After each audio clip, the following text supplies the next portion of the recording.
Bienvenue à ce podcast FinGraph sur Dukascopy TV. Aujourd'hui, nous allons regarder notre vue cross-asset en considérant le rallye actuel qui est très puissant. Nous allons commencer avec un Investor's View sur notre plateforme fingraphs.com. Un Investor's View, c'est une combinaison d'un graphique weekly pour la perspective sur les prochains trimestres, un graphique daily pour la perspective sur les prochains mois et un graphique hourly pour la perspective sur les prochaines semaines. On peut voir que le weekly a été en consolidation jusqu'à fin 2022 et qu'il est en train d'essayer de se repositionner à la hausse. Et notre indicateur de trend est maintenant en boule. Il est en boule avec des targets qui pourraient nous emmener sur les prochains trimestres au-dessus de 5000. On peut aussi voir que le risque index a consolidé d'une manière intéressante et qu'il est maintenant en train de faire des plus hauts que les précédents.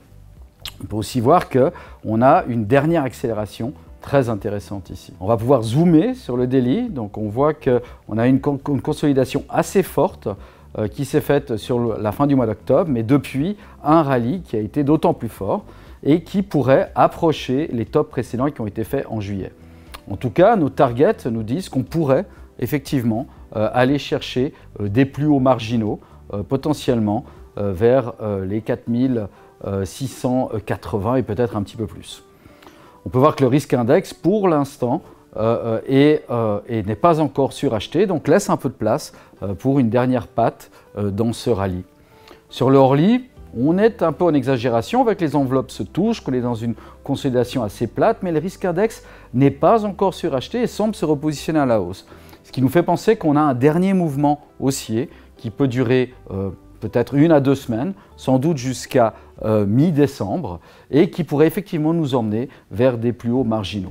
On s'attend ensuite, parce qu'on est déjà en exagération ici, à une consolidation qui pourrait intervenir entre mi-fin décembre et le mois de janvier, peut-être jusqu'au début de février. On trouve qu'actuellement, l'or est aussi intéressant. On peut voir que sur le weekly, il essaye de casser à la hausse depuis maintenant août 2020.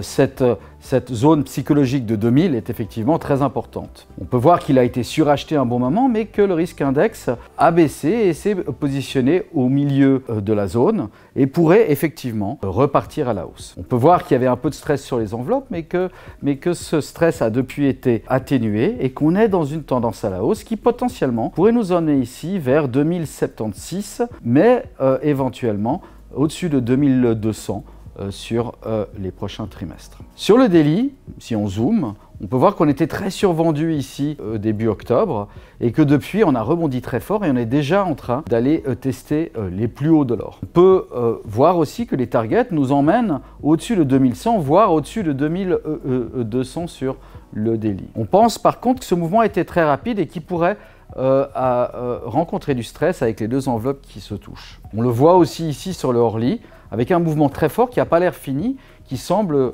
continuer à la hausse, sans doute vers 2100, mais qui arrive aussi dans une zone de stress sur le risque index. Généralement, il faut plusieurs jours, voire une semaine ou plus de stress pour commencer à faire tourner un mouvement. Donc pour l'instant, on pense qu'on est toujours à la hausse. On pense qu'on a peut-être encore 1 ou 2 semaines de hausse, sans doute jusqu'à mi-décembre. Et puis ensuite, on pourrait aussi aborder une consolidation sur l'or sur la fin de l'année et le mois de janvier. Mais lorsqu'on regarde la perspective plus longue, on est effectivement dans un essai de breakout à la hausse.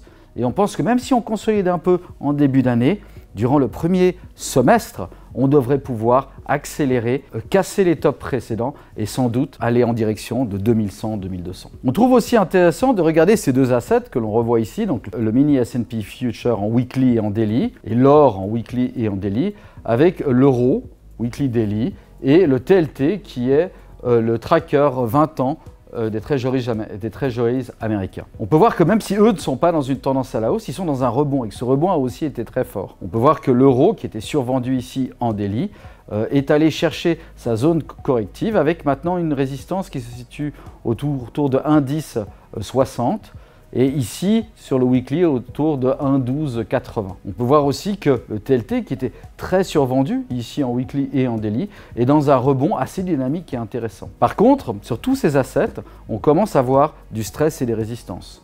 On le voit ici avec les enveloppes sur le mini S&P Futures, on le voit ici avec les enveloppes et la résistance corrective sur l'euro. On le voit ici, peut-être un petit peu moins, mais on le voit aussi ici avec l'or sur les enveloppes qui pourraient bientôt se toucher. Et on le voit ici en rebond sur le TLT qui pourrait approcher des enveloppes aussi. Ainsi, sur tous ces trades qui sont finalement poussés par la liquidité des marchés, on pense qu'on pourrait faire un top intermédiaire avant la fin de l'année, potentiellement vers mi-décembre, et voir une consolidation de la fin de l'année sur le mois de janvier et éventuellement sur le mois de février, avant ensuite de repartir à la hausse. Nous vous remercions pour votre attention et nous vous souhaitons une très bonne semaine de trading. Au revoir.